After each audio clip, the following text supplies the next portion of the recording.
have TV. It's Tuesday on Your View. Welcome to the show. I am Mariah Afolabi Brown. As always, I have the ladies with me. YK in the building. Yo. Good morning. How you doing? Good morning.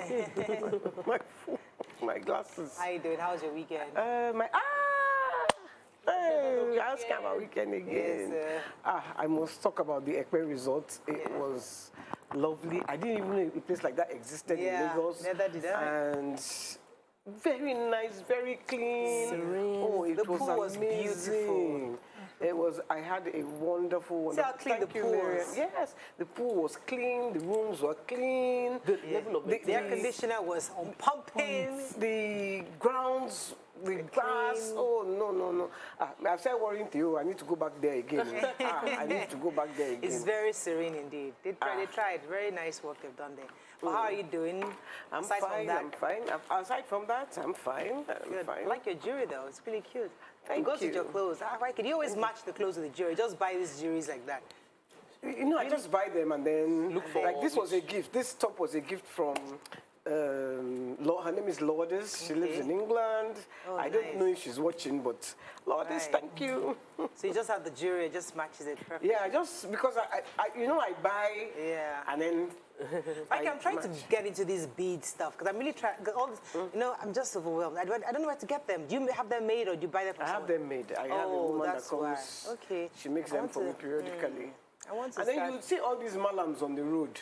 They make as well, like these ones were made by a malam on the road. But somebody has to take over from you. This so I want to start. You need to start training me. One of us has to take over from you, and I want to start getting into that. So you got to hook me up. You have to first remove the wig. That one is number one. No, I don't have hair, YK.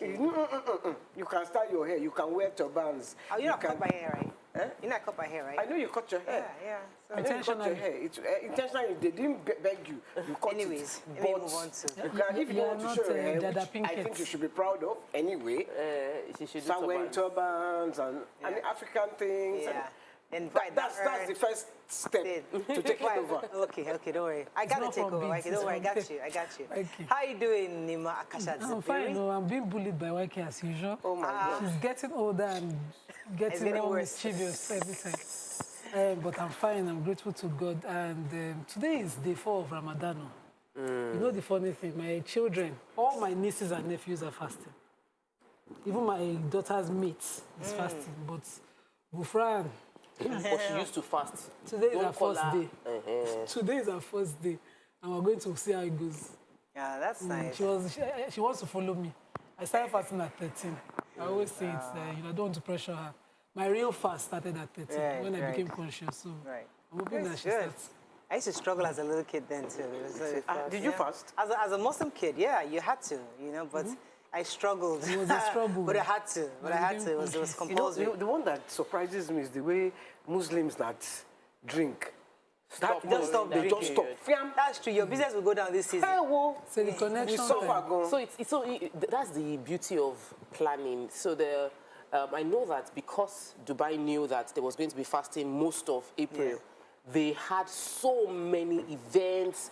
They plan to end the expo just before Ramadan. So people generally create a lot of economical activities so that they can collect your money before their own season out.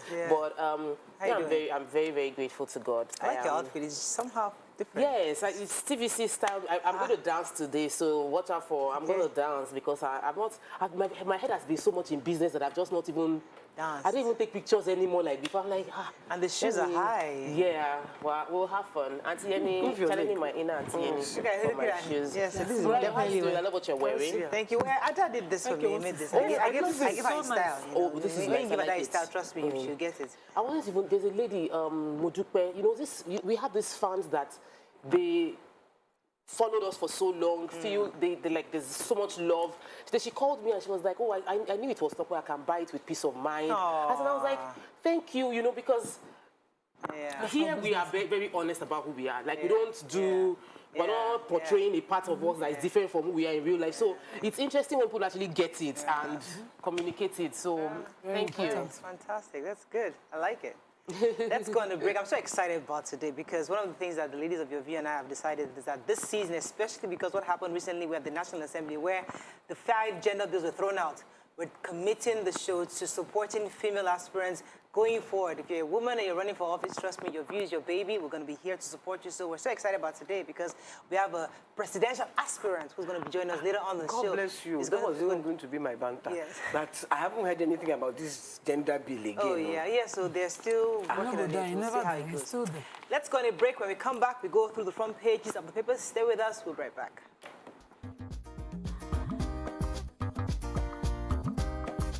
Stay tuned.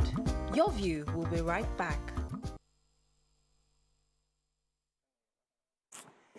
I need coffee, honestly. I need coffee. Good morning. Okay, so let's just move on now to The Nation.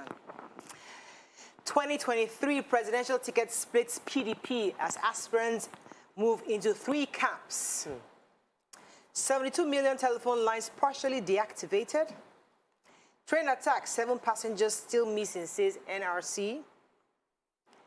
Appeal courts reinstate 11 sacked Ekiti varsity workers. Why I want to be in the Senate by Oshomole. Bandits abduct 22 on Abuja-Kaduna Highway. JNI slams federal government over worsening insecurity. Okay, which story are we starting with? The bandits attack, yes. So a community in along the Abuja-Kaduna Highway were recently attacked just after the IG's visit, and 22 residents were abducted from their homes. So according to an eyewitness in the report, they just came, attacked. They came in army uniform, in an entourage. They abducted these family members within their households, heads of families and their entire families, 22 of them, and walked them into the bush carefully. And then they started shooting to avert any reaction from the villagers or from people around. But the shooting, they didn't shoot to attack. They came in unabated and picked people and then led them into the bush. As at the time of the report, there has been no confirmation from the Kaduna State Police Command. The Kaduna State government also have not reacted, but Senator Shehu Sani is the one who tweeted about it, and I think he has more facts about it. But this is just to highlight that in the wake of all the things that we talked about yesterday, abductions are still ongoing. So. And the train attack, 14 passengers were found alive. The MD of NRC could not confirm whether the passengers are insured. He actually said the train is insured, the passengers are insured, but he couldn't name the insurance company. Yes, the newspaper went to ask the insurance. Nobody can really verify if the passengers are insured and how much the passengers will collect. Yeah. I don't even think insurance companies would want to insure something that can be volatile because it's not to their own safety. So those of us monitoring the PDP matters, please update us.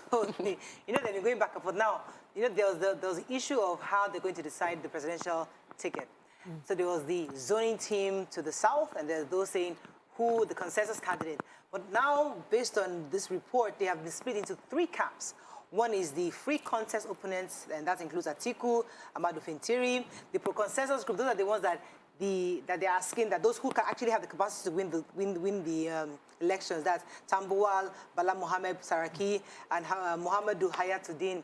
And then they're the pro-zoning, that's the pro-power shift promoters. They're saying power should shift down south. That's Nyesom Wike, Kweazu, Sheyi Makinde, and Ifeanyi Ugwuanyi.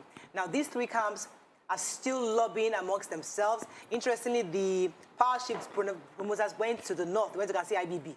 While those who are saying pros, consensus came down south to come and see the governor, the Obaseki. So they're trying to lobby and try to get that final decision from all the fathers of the party. We don't know how far this is going to go. We don't know how long this will lead. But I'm just hoping that very soon we can now have a consensus candidate from PDP, because these are the intrigues that makes politics interesting. But at the same time, we need to have a direction from the party so that we're clear. Some people are happy that there's a fight. There's in the real camp. politicking. I'm enjoying this. We're seeing that they're actually going around to lobby each other. That's what democracy should really be about. Let me take the reply of the Minister for Information, Alhaji Lai Mohammed, to former President Obasanjo. He was speaking at TVC's This Morning show, and he mentioned the fact that the president, Muhammadu Buhari, is not overwhelmed, and that the challenges that Nigeria is facing is peculiar, that this is not a conventional warfare, that we're fighting terrorism, and we must give kudos to the military. He also mentioned that the federal government has given the military enabling environment to continue the fight against banditry. He noted that the security challenges and the personnel were doing their best, and they've recorded some successes in the fight against terrorism, that we're fighting terrorism, so that the statement by the president, former president Obasanjo, is wrong to say that our president right now is overwhelmed. He is not. We are doing our best, according to Alhaji Excuse Lai me, Mohammed. can I just, because I watched the show as well, and I heard him say the insecurity today was inherited. And I think, personally, that's not the right statement for him to make, because... Is he factual or not? Is he a statement of fact or not? Yes or no? First of all, let me first tell you, factual. the reason you came into power in the first place was because one of the things you said you are going to fight. But doesn't mean... Now, wait, at that time, the insecurity was in the northeast, Borno alone. Today, it's Niger, Katsina, Kaduna. You are hearing it everywhere. You are hearing kidnapping. We don't know whether it's Boko Haram. We don't know whether they are bandits. We don't know whether they are terrorists. Instead, just say we are battling it. Don't tell me you inherited it, because that was the reason why you came into power in the first place. Point taken, that's fair enough. Moving on now to the Punch. Heavy criticism for federal government as 24 states lose foreign investments. Picture here of NYSC inaugurating Skills Acquisition Center. Grieving husband tackles Lagos hospital as wife dies during childbirth.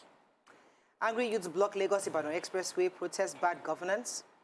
Appeal court reinstates 118 sacked Ekiti Varsity workers. Brain drain. Nigeria has over 300,000 doctor deficit, says NMA. Train attack, reps grill security chiefs today. 146 passengers unreachable. And Saraki Tambuwa Mohammed moved to block zoning. PDP may favor consensus. Okay. Let's start with the NYSC. The picture story, I'd like that. The DG NYSC inaugurated the Skill Acquisition Center, but it's in Nasarawa, Kefi in Nasarawa, and this acquisition center has fully equipped with 100 industrial sewing machines for those who need to learn that. There's a water factory for those who can learn packaging of waters and all of that. They have bakery, they have garment center, you know, for making full clothes and all of that. And we had the governor of Nasarawa commending the DG. I think this is the way to go, and I hope that it can be replicated across board, because now people need the skills to at least start life with. Yeah. You know, if you're on NYSC, it is not your business if one school is failing to just go and be used by a school owner. Like, you know, the idea that in the past DGs had. Now you're on camp, during camp as an NYSC worker, you can have a day that you learn those skills. Right. When you graduate, you can decide on which business, which skill you want to enhance and, you know, grow upon and develop. And I think this is the way to go. Well done, sir. I actually appreciate the effort as well. There's room for improvement across many industries, but this one they are getting right. They are getting this I wanted to talk about the grieving husband whose wife died. She had registered in Anambra State, but then she moved to Lagos. He works in Anambra State. She came to Lagos to the Medville Global Health Center, and when she went into labor, she went into hospital. His sister was in the hospital with her. They now said, after she had been in labor for some hours, and they now said, oh, she had to have a cesarean. They called him, and then he gave his permission. Consent, and then she went into the theater. After a few hours, he kept calling, I think 1 a.m. or so. He kept calling that, what's happening, what's happening? He wasn't around. He wasn't around. It was his sister that was with her. They gave permission for cesarean. I think at the last minute, they now said to him, they want to cut her womb. And he said, why cut her womb? No. So cesarean, they'd done the cesarean. Baby was fine. The baby was fine. No, the baby was not fine. Because by the time he now took a plane, he said with the seat at home in Enugu, he still managed to come to Lagos that morning. When he got here, he met his wife's corpse. Oh. He met her corpse, and the baby could not breathe. Oh. The hospital refused. He got an ambulance. He rented the ambulance for 100,000. He got an ambulance to take the baby to Luth. They said no, until you pay. They didn't. No, the hospital. They didn't release the They didn't release the baby. Till he had to pay. He was now struggling to pay the money. They said he has to pay 500,000. That was when he now first paid 100, then 150, then I think he sort around for the money. Did the baby survive? The baby is in intensive care. So we're No, not sure. we need to start suing medical facilities for negligence, because until we do, there's repercussion. And I know that the medical sector is a business. I have a story on the medical sector. They had their annual general meeting, and the Nigerian Medical Association general meeting, We'll talk about that a bit. Let me go on a quick break. When we come back, we'll continue really with the sad. review. Stay with us. We'll be right back.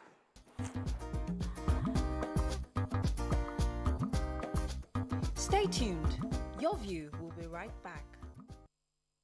Hello, how are you? It's your boy, brother Shaggy. No, I'm fine. I'm going now. I'm not pumping, blasting, boy. Any question of the day.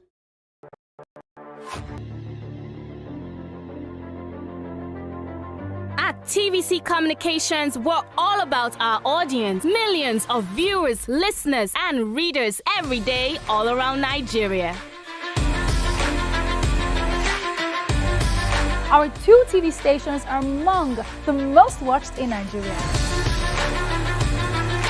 TVC News is our award-winning 24-hour national and international news channel headquartered here in Lagos, broadcasting live from our custom-built state-of-the-art news headquarters. TVC, the top-rated family entertainment channel, is the place for fun, music, and information. With our breakfast show, Wake Up Nigeria, the all-female chat show, Your View, the best soaps and dramas from Nolly, Bolly, and Hollywood, music and entertainment blast, courtesy E-Splash, and of course, award-winning news and current affairs. It is all here. With news bureau and studios around the country and the ability to go live anywhere, anytime, we are first for breaking news in Nigeria.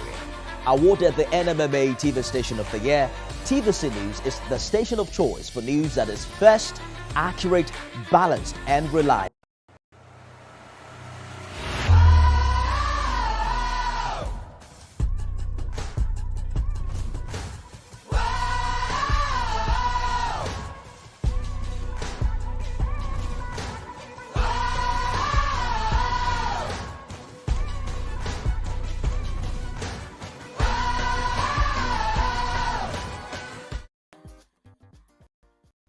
Thanks for staying with us. All right, so you're going to take a linking story. Yes, really sad story about the poor man that lost his wife, and linking it with the story of the challenges within our medical sector is the fact that there is a major brain drain at the annual lecture by the NMA, that's the Nigerian Medical Association of Nigeria.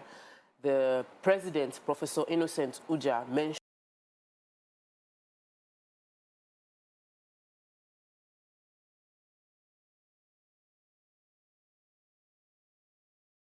the fact that considering our population as estimated by the United Nations, we're 215 million people, we have a deficit. We should have a lot of more doctors than what we have. Our deficit right now is over 300,000.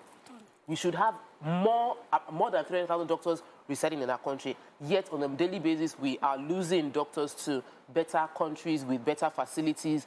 And that article said between 2018 and 2020 or something, within 2 years, 9,000 left Nigeria. Yeah. Can you imagine? Then he also mentioned that the current ratio of 1 doctor to 600 patients is not sustainable. So the medical sector is very stretched. Let's pause on that. We'll talk about it. Let's make it one of our hot topics. Something we need to focus on. But let's continue with the stories. The major headlines. So there was an event yesterday where the Catholic Bishops' Conference, the Jamaatul Nasir Islam, and some other state governors, Manufacturers Association of Nigeria, were talking about the fact that 24 states have not gotten foreign direct investment in a very long time, in the whole of 2021. According to them, there was Nigeria generated $698.7 million from the FDI, which was the worst in 10 years. And a few factors were identified as the cause of these, one of which obviously is COVID. Another is insecurity. Another major factor is the foreign exchange market and the devaluation of the naira. Because when you bring in an investment, you don't earn what you invested because the naira has been devalued. And then there's also the issue of the cost. It says the investors are also reluctant to invest in the country where the cost of doing business is very high. He explained that the high cost of electricity in Nigeria, inefficiency of the ports, the rail system is a major problem. And finally, our company income tax is among the highest in the world. Most countries have 15 to 16%. Ours about 32.5%. Which is the not an incentive for companies to come and these are not up. incentives at all. Companies would refuse to come into control. So 24 states right now did not have any FDI the whole of last year. And that in itself is not a good thing for our economy. And even an indictment on the states. The state governors too should sit up and think of what to do. Exactly. Moving on quickly now to the Daily Sun. Bandits strike on Abuja-Kaduna Road. Blackout as 73 million mobile phone subscribers. Train attack, 146 passengers unreachable, 14 found alive, says NRC. Military on red alert over rumored plans to attack Abuja. Bishop hails Nguyen on job creation, youth empowerment. Sit at home, Soludo promises criminals hell. Attend special church service prayers. Okay, which story? Okay, 73 million unlinked lines blocked by federal government. So, in a statement released by the NIMC, that's National Identity Management Commission, and the Nigerian Communications Commission, NCC, the spokesperson representing them, Kayode Adegoke and Ikechukwu Adinde, respectively, announced that 73 million unlinked lines from today will be blocked in the country, and all those affected lines should then go to the offices of the NIN centers around them to register their lines and link their SIM card to their NIN numbers to their SIM numbers immediately. So the sit-at-home is still ongoing in the southeast every Monday, even though the Archbishop of Enugu Diocese had sent a memo or a circular that people should come to church on that Monday to pray, sort of like bringing an end to the sit-at-home that has been ongoing. Many people did not observe it. Very few churches opened up, especially within Enugu State. People did not even, there was no movement. The few churches that opened, the priest only prayed with their family members and those that stay parishioners within the facility. They also mentioned the fact that some priests said they were not even aware that there was supposed to be a prayer hour at 11 a.m. on Monday. Part of the issue also included the fact that banks, filling station in Oka, Anambra State, most markets, Eke-Oka markets, Zik Avenue, most of the streets were closed. There was no activities within that area. Adding to that, the governor of Anambra State says he'll be announcing the membership of the Peace and Reconciliation Committee that would look into the areas of sincere grievances amongst the people, and also to be granting amnesty to those in the forest. So he's obviously extending the hand of friendship to those who are in the forest to come forward, because they would then see how they can do to ensure to regain trust amongst the people. Because these are the people of the state, and Imo State is involved, Enugu, and then Anambra. So he's doing what he can do to ensure that he can bring back the boys in the house so that they can stop this sit-at-home that is totally... In fact, he has declared it no more. Yesterday was the last day. So hopefully, we hope he's able to retain that. And I hope that the people that are doing the sit-at-home, enforcing the sit-at-home, they should please explain their grievances to the governor at least the governor Soludo is open to them. Right. Explain it and see how we can peacefully resolve the issue. Okay, let me take the major headline, because just 24 hours after the Inspector General of Police had said that the Abuja-Kaduna Highway is free, sadly, bandits raided some houses on that same road at the Agua Maji in Jere Town, Kaduna State, abducting 22 villagers at about 11 p.m. on Sunday. This is just barely 24 hours after the whole, when he went there to inspect. This town shares a border with Niger State, and when I mean, it's quite sad that this happened. But I thought they said they had police patrolling.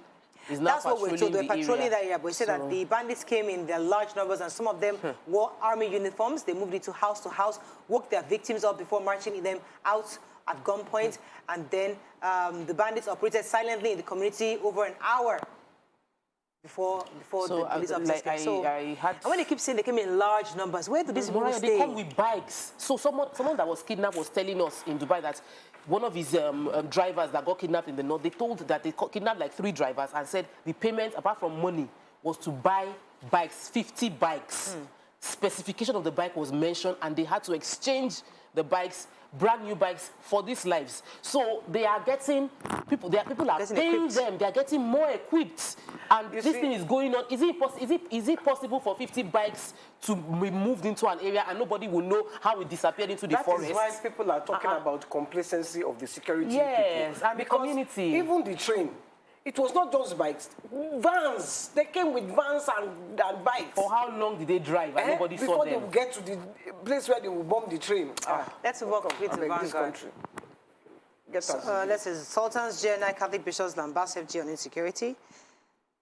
Oshamale at 70 declares for Senate. Ohaneze disagrees as Soludo offers amnesty to agitators in Anambra. Addressing misconceptions of mental health and spirituality. Why we sacked Abuja Imam who preached anti-government sermon, says the mosque committee. You can't fight insecurity keeping students at home, ASU tells government. NIN SIM linkage, FG bars on linked subscribers from making calls. Okay, which story? So the Imam, yesterday, because it was a hot topic, according to the chairman of the mosque committee, Senator Saidu Dansadao, he says that, you know, they regret to announce that he has been sacked, starting today, and this is, starting yesterday, sorry, and this is because, according to them, you know better than me by teaching the teachings of Islam that the essence of administering punishment is to correct behavior. Unfortunately, your media reaction, where he reacted and saying God was supreme to everybody, over everybody, he says his media reaction creates the impression that you are not remorseful, let alone humbly reflecting on the consequence of your utterances. And so they sacked him and went further to say that leadership demands a great sense of responsibility, and if our words do more harm than good in the larger interest of the country or the public, we have responsibility to maximum restraint for the good of the public. And so it's obvious that you are seen to be keen to modify your Friday, you are seen not to be keen to modify your Friday sermon to be reflective of the volatility of the security situation in the country. You are an influencer and your words carry a lot of weight. Your words can make or mar our situation. Your words can be taken advantage of by mischief makers, those responsible for these security challenges or enemies of the country for their devilish agendas. And so they said that, you know, they had to let him go. But he, that's the Sheikh Khalid, has moved on to the Supreme Court quarters, Jumat Mosque, where he is now giving tafsir for the Ramadan. Okay. But they said that they can't confirm whether he has been appointed. Quickly take the J9. No, I'm not taking J9. I want to take the story. We have two major education-related stories. One, the ASU is still on strike, and the federal government's response is that if this strike has not produced the results, we don't have the money. If we had the money, immediately you went on strike, we would have paid you back. The ASU are saying that you can't try to solve security problems when students are at home. And the commission is going back and forth. Meanwhile, new people that want to apply for JAM, another story entirely, are going to be paying more because of diesel. So the service charge cost was meant to be 600 naira. Now, every candidate will have to pay 1,000 naira because diesel cost has gone up. It's a reality on ground, but it's affecting the educational. They're trying to get into a school that is on strike. Like, we need to take our educational sector serious. The Minister of Education needs to know that there's a whole lot. We know that a lot of things are going wrong, but at least the young boys and girls that want to go to school should be allowed to go to school so they don't fall into crime, banditry, and terrorism. Yes, sir. If we really want to deal with the long-term damage of building prisons and providing funds to provide ammunition for military, we should deal with the issue on ground. Let the young boys be in school. Let the young girls be in school. Make education available for people. Let them be busy. Another topic. I wanted to link the Imam to the major headline. So the Sultan, in a statement signed by him, was speaking, and he said that any government that cannot provide security for its citizens has no moral justification to exist. Is this a statement that is inciting? Can the Sultan too be suspended and then later sacked? Exactly. Thank you for that. Sorry. I was going to talk about that too because they are lambasting. Because you don't want to hear truth. But thank God it's the mosque committee. That is not the entire...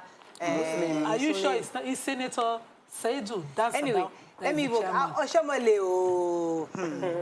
He was dancing for his 70th birthday. And then she declared. This is his wife. We thought the wife has gone. No, I mean, I was surprised to see her. I was surprised to see her. Like, Auntie, I thought you have gone to your country, but she's still here. I'm happy for you. Maybe I've gone to beg her. I really thought so, but I'm happy to see her. It's good Let's to see her. focus on the main thing. Anyways, what happened? He has finally declared for Senate. He's running. He said that he wanted the issue on the party to be fixed first, to have a convention, and then after the convention now, with the commitment he's having from his people, and the fact that, yes, his people have been pressurizing him to run, but he's been just saying, wait, let us fix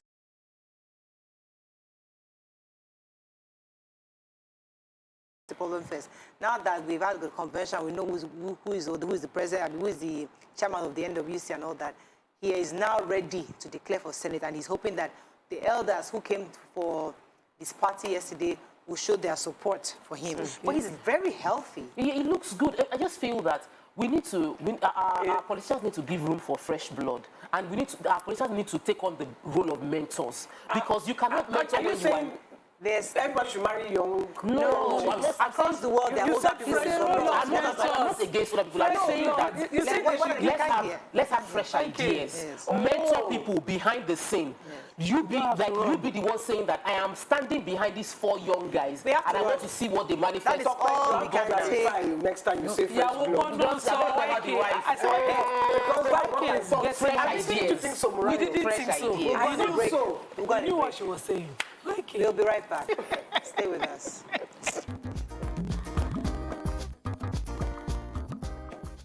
Stay tuned. Your view will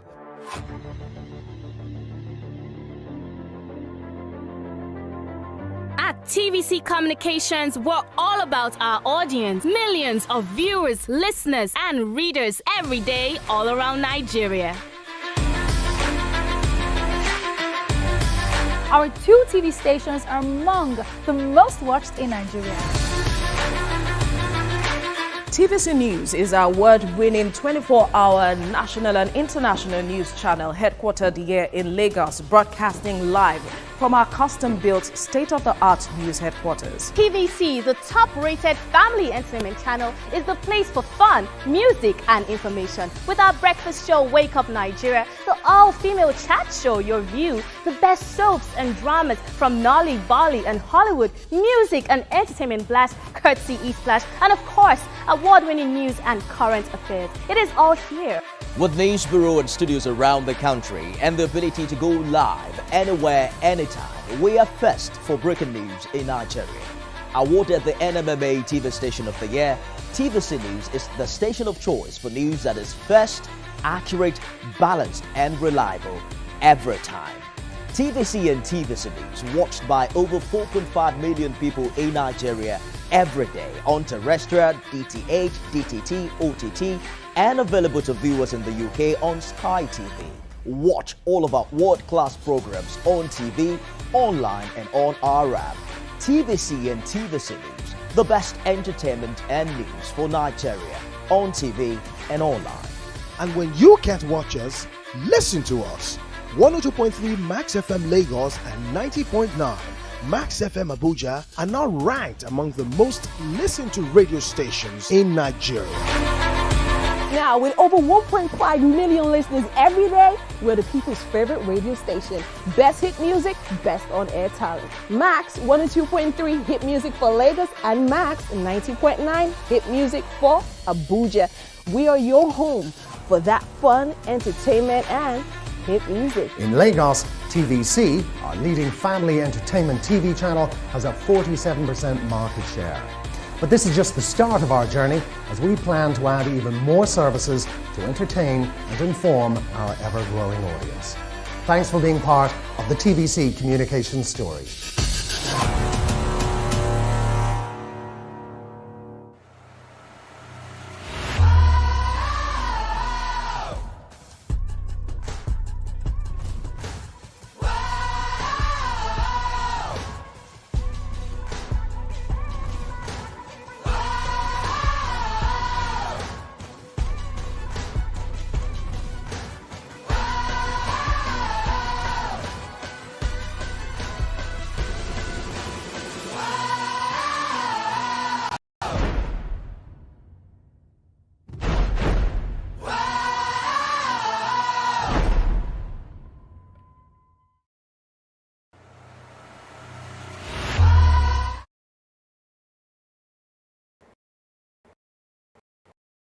Come close. A little perfect exciting for it, and you got it. Your favorite breakfast show, Your View, will be going to 2 hours. We're going to have in-depth analysis of the newspaper review and more conversations on the hot topics. The ladies of Your View and I will be stirring up our guests to get an in-depth into all the various topics, and you, our viewers, will have the opportunity to call in and share your views. After all, it's your view. Join us on Your View, 9 a.m. to 11 a.m. for a fantastic conversation. Don't miss it.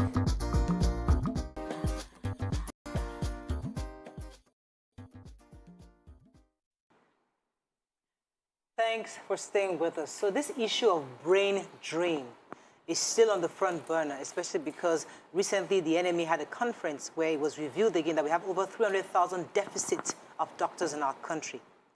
Aside from that, YK also read a human interest story in Punch about a woman who died at Medville Hospital in Lagos State. Her husband probably brought her from Anambra thinking that you get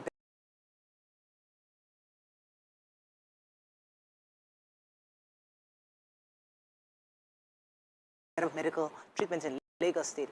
Unfortunately, she passed on.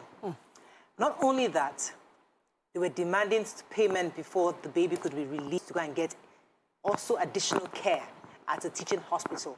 Now, these kind of stories aggravate the average Nigerian because you think that health should be paramount to not just the government, but to people and the private owners of these businesses.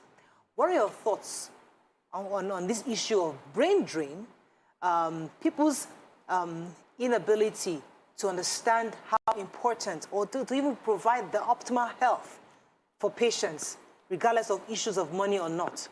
What are your thoughts? How do we reconcile this in our country? Should we all run away from medical treatments? I was on a call yesterday, 2 days ago, with somebody who said, Mariah, if I have a headache, I'm on the next flight out of here. I can't let the Nigerians come and kill me. As ridiculous as it sounds, is the reality of many people, because if I have the means, maybe I'll be getting my Panadol in London. What are your thoughts on this? You can call us on 081-270-53687, 091-390-7694. You can also tweet us at TVC Connect. Please hashtag YourViewTVC so we can read your tweets.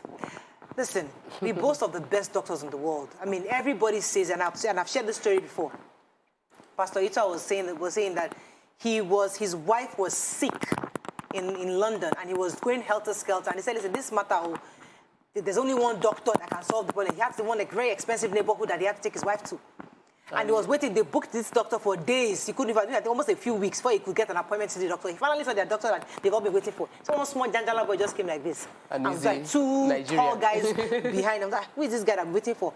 Finally, when the guy started looking at like his wife, and he just said, wait, sorry, what's your name? He said, Emeka. I said, really? You're Emeka? You're Nigerian? I said, yes, now. So and he was shocked that all these guys were running after this doctor because he was so hard to find. So we have the best doctors abroad, but we are losing them on the daily. They get their first degree here, they go there, do the 1 or 2 courses, and they become doctors. Okay, so this sad story of the lady in the papers, we might not know the entirety of the intricacies of what happened, the medical condition, what maybe the hospital tried their best, but one of the things that was clear was that the man was trying to get help for his little baby, and was the life of that child, even though the life was threatened, was conditioned based on him paying the bills that were already on ground. That is not a society. That doesn't come from somebody that values human life, because this is a man that's already lost his wife. And now he was going to, he might end up losing that child. And you're telling him until he pays the 500,000 bill, he cannot get the child to get proper health care. That already, for me, is something we should resolve in court. Because until we start having conviction of, sadly, this health care sector, they would understand the value, the cost, because they know what it will cost them if they get a conviction against them for mismanagement of the health of the people in their custody. Then, our president travels for medical checkup almost, I mean, is it every quarter or maybe once, twice a year, every quarter, right? So obviously, the president doesn't trust the health sector in Nigeria, and he's the president of Nigeria, so like, what do you expect? If all the other politicians, their mentor is the president, and when they see the president is going abroad, they will go abroad. The average Nigerian too, when they see that they are sick and they can afford it, they will go abroad. Everybody is changing money for medical tourism, and our own doctors are looking at it that maybe they'll pay me better when they come and meet me abroad, right? Because doctors in Nigeria are not well paid, so they will go abroad. You will go and pay them what you should pay them here. You will pay them abroad. What are we doing? We are fooling ourselves. I think the worst part is for when the president goes abroad, who treats him? It's Nigerian doctors that will treat him. Most likely. So you are going abroad, you are seeing that it's your people that are there. Because I remember many years ago, my brother was on tour and he fell ill. So he had to be rushed to the hospital. He said, and it was in London, he said the whole hospital where he was, everybody was Nigerian. The nurse, the clinical, they were all Nigerians. He said he was shocked that so many Nigerians in England. And it is just, you know, one thing I want to talk about is the mushroom hospitals in Nigeria. We should stop allowing mushroom hospitals to operate. I will give you instances. I know of at least 3 people who had babies in one of these hospitals but are not supposed to be mushroom. They are owned by, but okay, the first one, when the doctor died, the hospital shut down. The hospital shut down. Yeah. She went back for records for her birth later on. She couldn't get anything because there was no hospital there. Wow. There was no hospital there. Another one, it was even my sister that had her baby near Kini. Every time I pass that place, it's an empty shell. There's nothing like hospital there. And I'm like, this girl, the child is about 6. The hospital is not there 6 years later. Right. I passed there. So we find this, one of the problems I had also in this medical issue is that why don't these doctors, some Nigerian doctors, come together, get about 5, 10 of you together and build something really, really formidable? Because I found that even when my mother was sick, you go to one to go and do radiology. You go to another to go and get results. You go to another to go and do different all over the place, except you go to a teaching hospital. Most of the hospitals, they're not fully equipped. So you go to a regular hospital, they're all mushroom hospitals. So you're constantly waiting for, he comes on Thursdays, or he comes, you're waiting for consultants. Why don't we all just come together and form one big hospital that has every single thing in it? A few of Nigerians have come together and they're building hospitals. We've seen that. But it's not enough. Remember we had, sorry. Okay, go ahead. You remember we had one doctor, we were in the other studio before he was burnt. The reason, and I was when I called the doctor, when she came on set, she couldn't talk. I had listened to her, that's why I said they should invite her. If you hear the complaints from her, or how to run a business here in Nigeria as a hospital, her frustration, you will know why they don't all come together. You will know why they spend diesel alone. Exactly. Let's not even talk about in diesel. Nigeria, if we remove diesel. By default, there are only 2 things that can worry you. Because malaria, typhoid, and maternity. So when you see all those mushroom hospital YKC, if you don't see maternity and clinical, they don't call it a guide, they call it maternity home. Then there'll be a scan lab just down the road. When those want to do scan there, they are dealing with women, but it's a man, and he will touch everything. And then he will come out and tell you, there was one in Festac. Oh my God, I cried that day. I'd not had a child before. I was going through fertility, and they said, go for a scan. And he just touched me. I don't know whether I put off the person, his last patient, whatever. I said, your tubes are blocked, your this are blocked, have you aborted before, and everything. I just went mad, and I was alone. And he just gave me that. No, initially they said, your referral, your HMO is not with us. And even though they had called them, it was just poor service from beginning to the end. I wanted to pay personally. They said their PIS don't work. I said, can I do transfer? They said, madam, you have to get us cash. I then trekked to the nearest bank a few meters away, trekked back, and they just threw that report at me, and nothing happened. They did not even feel anything. So we need to find hospitals. When you go to a GP, you know what it is for. Please walk away. When the person is talking to you, general, you know your condition, find it. Your condition, a doctor that specializes there. Until I found gynaes that I could talk to. I did not do, there was one that I went to, and I said, I missed my period. This is what I think I have. Then I didn't know it was PCOS. I said, madam, you want to do PT? Do a PT. collect money. And they will pay. That one is on Odojo Road. I still see that hospital every day. And they just collected the money and said, you're not pregnant, so you cannot be pregnant. That's a doctor.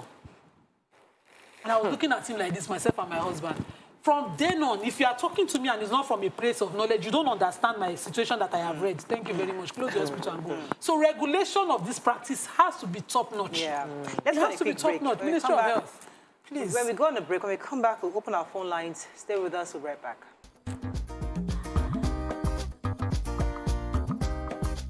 Stay tuned. Your View will be right back. At the first sign of pain, you need a solution that you can trust. Try Panadol Caplets. With Panadol's Optizorb formula, the tablet absorbs quickly and starts providing fast and effective pain relief. How we're doing? Check. Are the scripts on the prompter? Script. Check. Are we set in the PCR? All tip in place? PCR. Check. Clock is ticking, time is racing, lights are. Plans all set. 120 minutes of hot entertainment. We are ready for the mission. How we're doing, guys? Is the makeup in progress? Makeup. Check. Are the scripts on the prompter? Script. Check. Are we set in the PCR? All tip in place? PCR. Check. Clock is ticking, time is racing, lights are. Plans all set. 120 minutes of hot entertainment.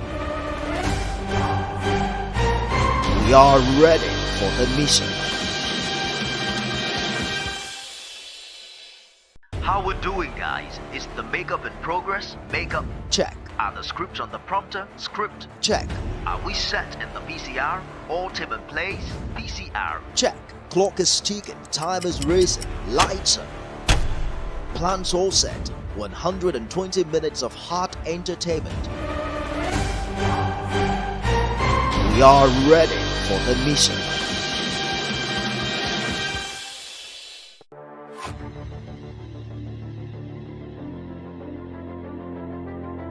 At TVC Communications, we're all about our audience. Millions of viewers, listeners, and readers every day all around Nigeria.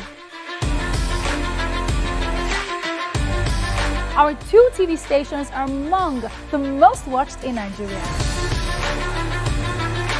TVC News is our award-winning 24-hour national and international news channel headquartered here in Lagos, broadcasting live from our custom-built state-of-the-art news headquarters. TVC, the top-rated family entertainment channel, is the place for fun, music, and information. With our breakfast show, Wake Up Nigeria, the all-female chat show, Your View, the best soaps and dramas from Nolly, Bolly, and Hollywood, music and entertainment blast, courtesy E-Splash, and of course, award-winning news and current affairs. It is all here. With news bureau and studios around the country and the ability to go live anywhere, anytime, we are first for breaking news in Nigeria. Awarded the NMMA TV Station of the Year, TVC News is the station of choice for news that is first, accurate, balanced, and reliable every time. TVC and TVC News watched by over 4.5 million people in Nigeria every day on terrestrial, DTH, DTT, OTT, and available to viewers in the UK on Sky TV. Watch all of our world-class programs on TV, online, and on our app. TVC and TVC News, the best entertainment and news for Nigeria on TV and online. And when you can't watch us, listen to us.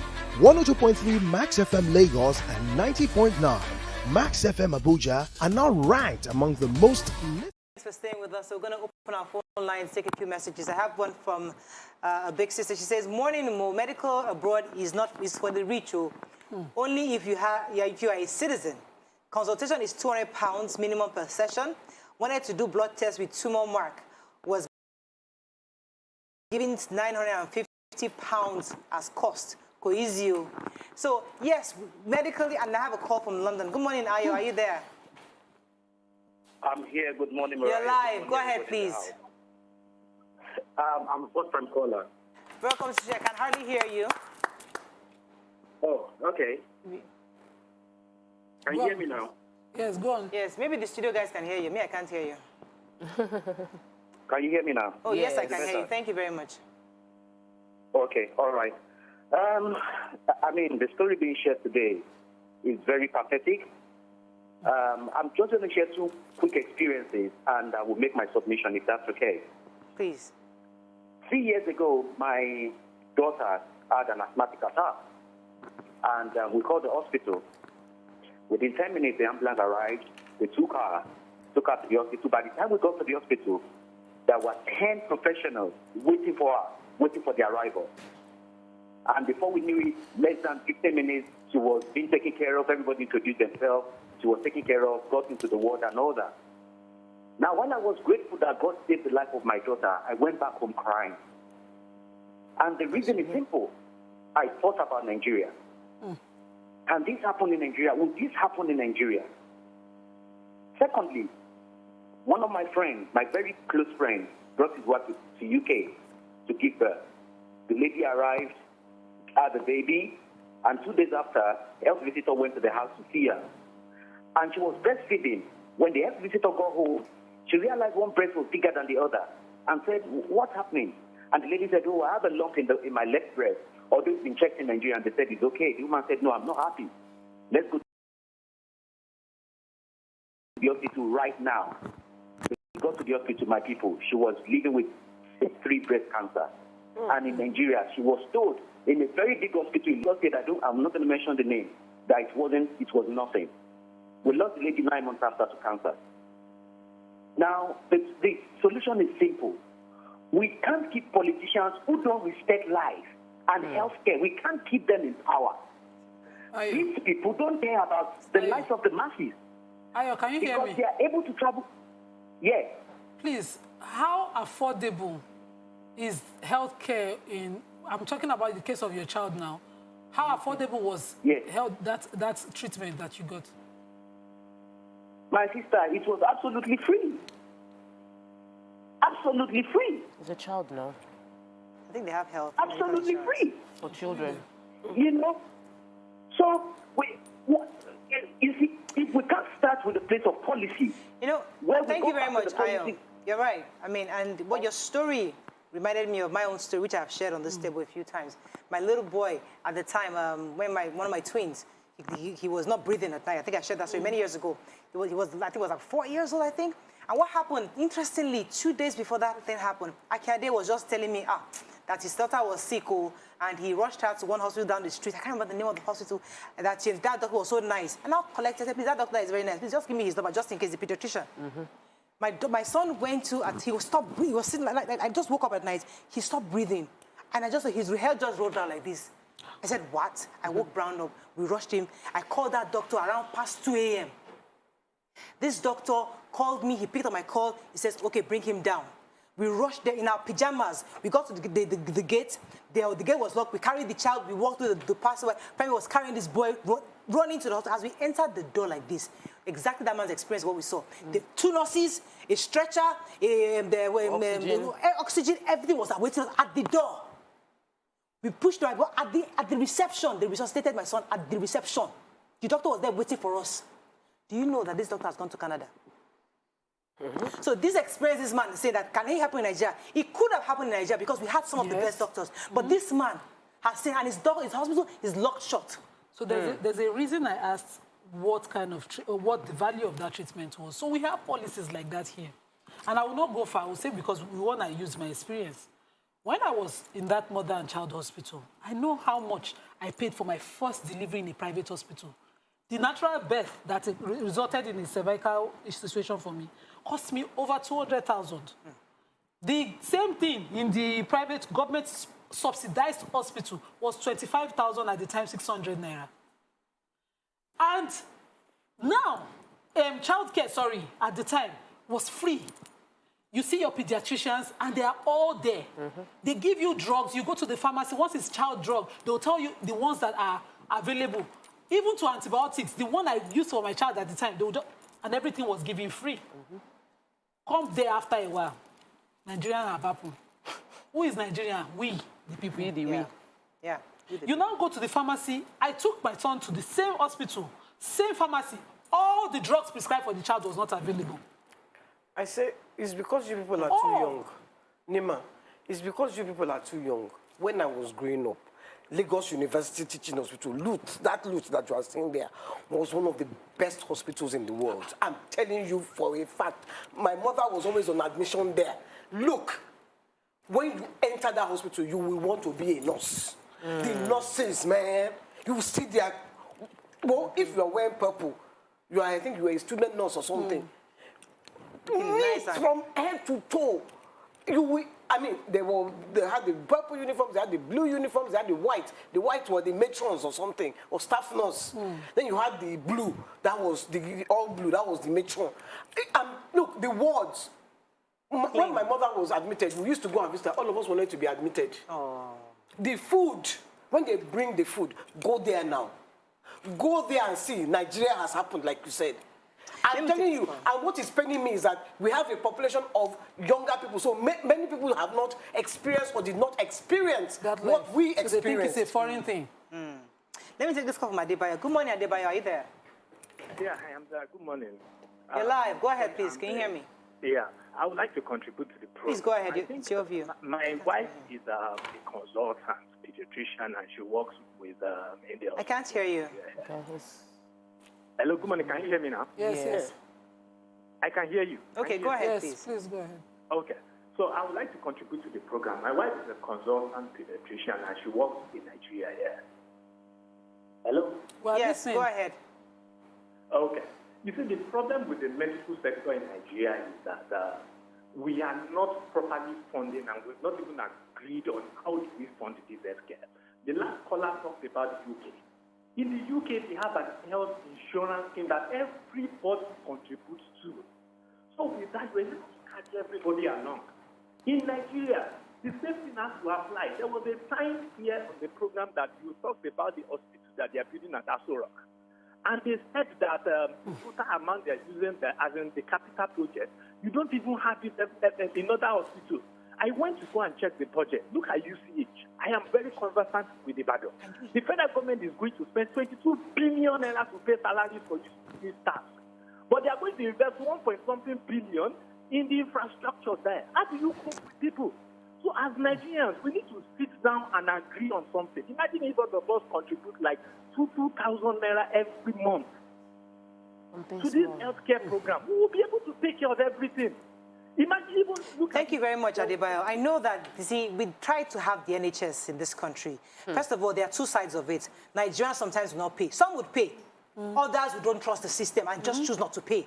Now, when they now finally pay, some will still not ensure the doctors get money. Because I remember this doctor that I said that they're relocated. One of his greatest frustration is that when he wanted to, he doesn't get the insurance money from the insurance companies, especially when they go from federal government. They don't remit back to the doctors. When they started the NHIS, they had some HMOs that, you know, were receiving money. There are businesses to pay the hospitals. You have already deducted from source, from your salary, they're taking their money. They're now having issues paying these institutions. NHIS, on the other part, deducts from civil servants, and then paying facilities that have subscribed to the NHIS in Nigeria was an issue. They investigated it in this country. They suspended somebody. And while the person was being investigated, he was suspended and reinstated, and the investigation was still ongoing. No justice. So every institution in the world has the tendency to be abused. Absolutely. It is regulation and consequences of action and sincerity that ensures that somebody must even do sincerity. So anybody there is human. Anybody can fail. These abuses can happen. When you deduct money from source, am I the one not paying? But somebody then siphons the money, uses it for anything, and then the person goes back and becomes a senator in this country. Nothing happens. It's just like this one that the Ministry of Human Affairs or what are they say Humanitarian they want to give, affairs. 20 billion. Please, I mean, where are the figures? Where is the audience? Let me go on a break. Bele, hold that thought. When I come back, continue the conversation. Stay with us.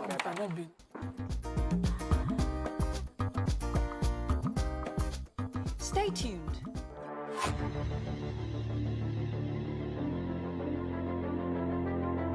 At TVC Communications, we're all about our audience. Millions of viewers, listeners, and readers every day, all around Nigeria.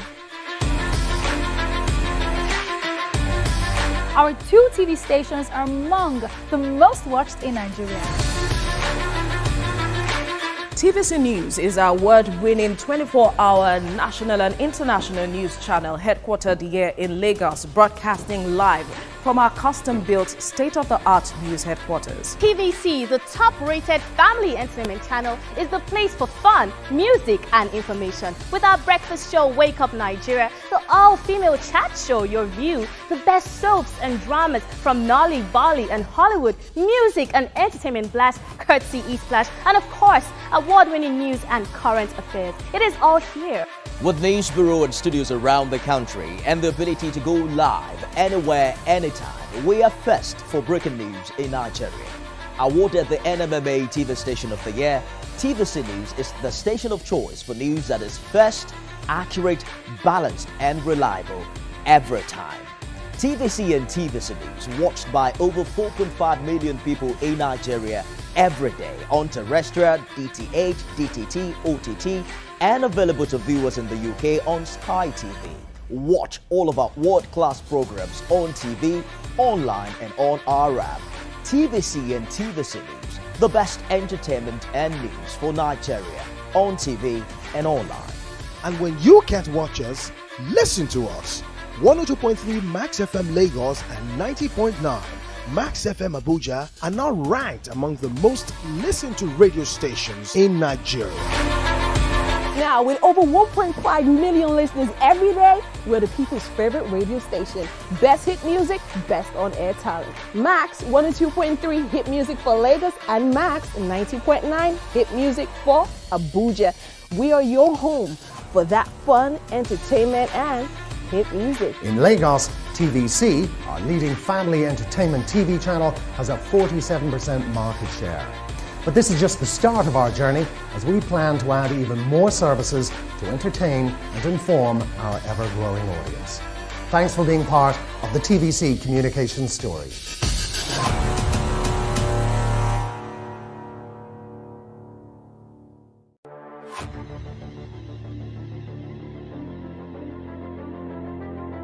At TVC Communications, we're all about our audience. Millions of viewers, listeners, and readers every day all around Nigeria. Our 2 TV stations are among the most watched in Nigeria. TVC News is our award-winning 24-hour national and international news channel headquartered here in Lagos, broadcasting live from our custom-built state-of-the-art news headquarters. TVC, the top-rated family entertainment channel, is the place for fun, music and information. With our breakfast show, Wake Up Nigeria, the all-female chat show, Your View, the best soaps and dramas from Nolly, Bali and Hollywood, music and entertainment blast, courtesy E-Splash, and of course, award-winning news and current affairs. It is all here. With news bureau and studios around the country and the ability to go live anywhere, anytime, we are first for breaking news in Nigeria. Awarded the NMMA TV Station of the Year, TVC News is the station of choice for news that is first, accurate, balanced and reliable every time. TVC and TVC News watched by over 4.5 million people in Nigeria every day on terrestrial, DTH, DTT, OTT, and available to viewers in the UK on Sky TV. Watch all of our world-class programs on TV, online and on our app. TVC and TVC News, the best entertainment and news for Nigeria on TV and online. And when you can't watch us, listen to us. 102.3 Max FM Lagos and 90.9 Max FM Abuja are now ranked among the most listened to radio stations in Nigeria. Now, with over 1.5 million listeners every day, we're the people's favorite radio station. Best hit music, best on-air talent. Max 1.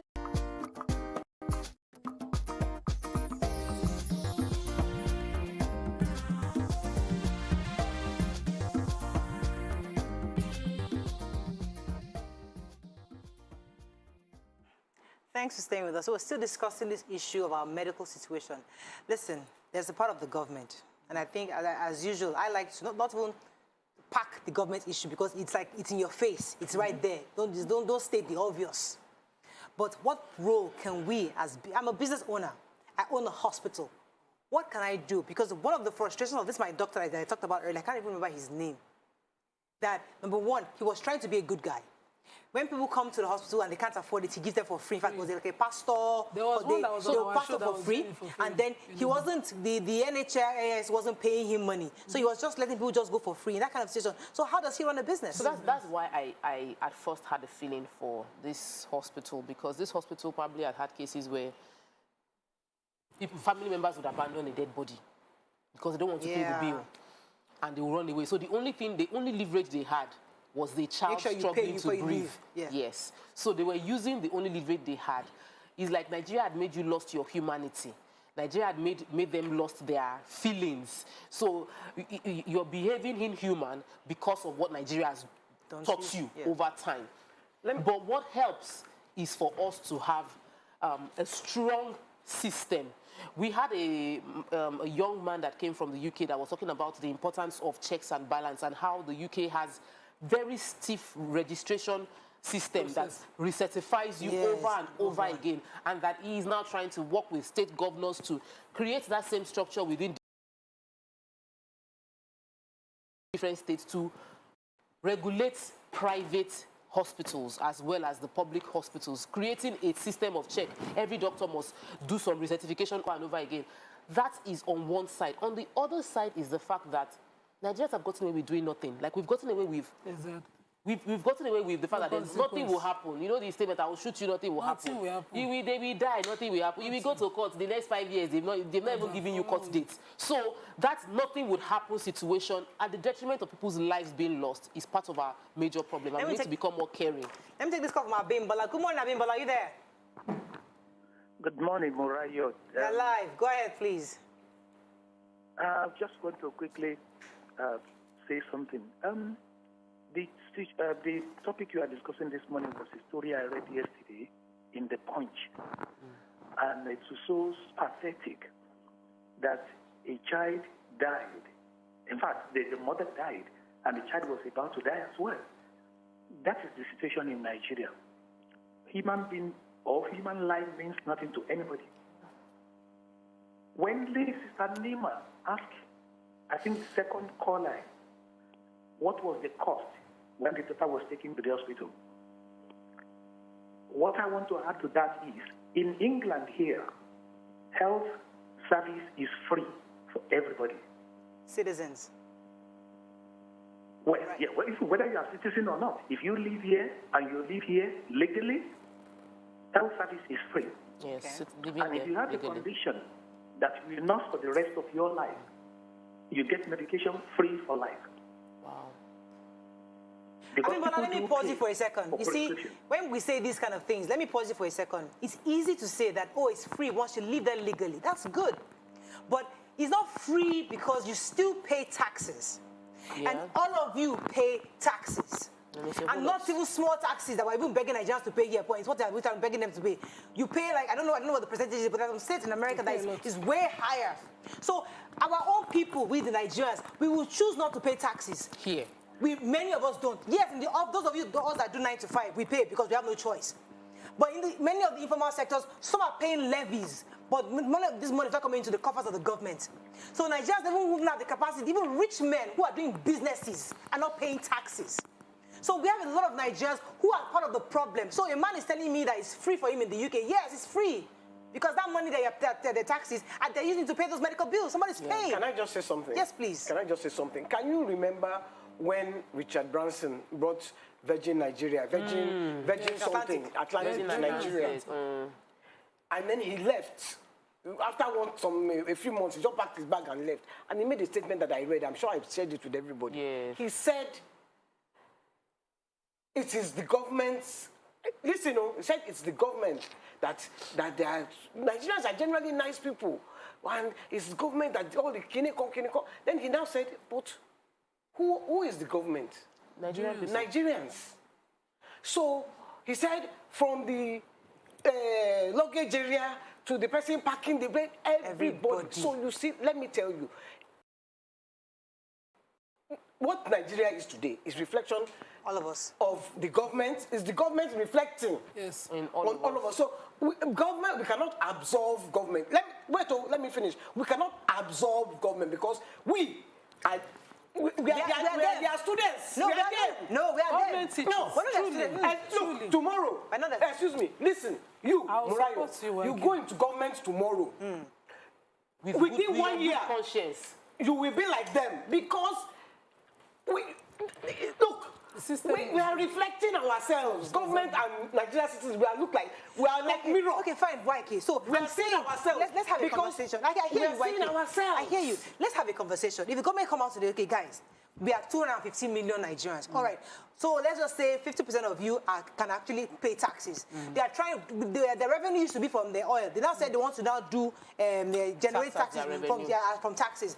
Many Nigerians have refused to pay tax. Not even the regular ones are paying, but those businesses, especially, many are not paying taxes. Of government don't pay. MDAs are not even paying their electricity bill. The parties of government are also not paying. So the truth is that we are our own enemies because if we actually even if we now decide to pay tomorrow, the people are still cynical and saying that they will not use the money efficiently. So it's both sides. Why would they be cynical? If you are government, you are influence. If Buhari says, I am president today, even though I have my medical history in the UK, please move my medical history to a facility in Nigeria. I'm not even saying it should be a public one. Don't let it be Asorok.